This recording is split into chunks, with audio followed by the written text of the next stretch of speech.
गांव की सुबह में सूरज की पहली किरणों के साथ खेतों में हरियाली का दृश्य चौकसी से खड़ा है। पक्षियों की चहचहाहट की गूंज उन हरे भरे खेतों में जीवन का एहसास देती है।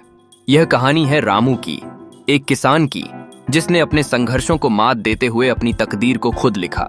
मेहनत का फल बोने की ऐसी कहानी प्रेरणा का स्रोत बनती है। रामू अपने खेतों में दिन रात काम करता है, लेकिन सूखे और कर्ज ने उसकी स्थिति को और भी गंभीर बना दिया है। उसकी मां की बीमारी और बच्चों की चिंता उसका मनोबल तोड़ देती है। उसकी आंखों में चिंता का सागर है और हर दिन वह इस सोच में डूबा रहता है कि उसकी मेहनत कहीं बेकार न हो जाए। पता नहीं कब तक ये हाल रहेगा। फसल भी ठीक से नहीं हो रही, वह खुद से कहता है। फिर एक दिन भगवान का दिया एक नया रास्ता उसके सामने आता है। रामू इंटरनेट पर जैविक खेती और आधुनिक तकनीकों के बारे में एक वीडियो देखता है। उस वीडियो में बताए गए नए तरीकों को सुनकर उसकी उम्मीदें जाग उठती हैं।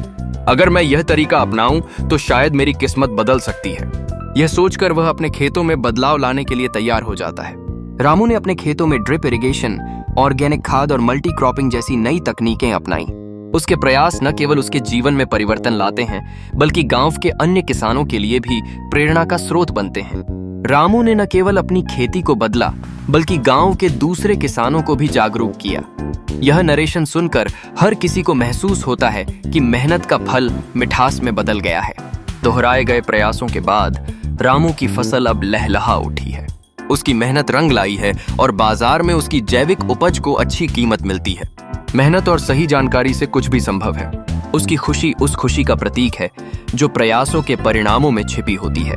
अब रामू गांव के और किसानों को ये नई तकनीकें सिखा रहा है। वह अब केवल अपने लिए नहीं, बल्कि गांव के समस्त किसानों के लिए एक प्रेरणा बन चुका है।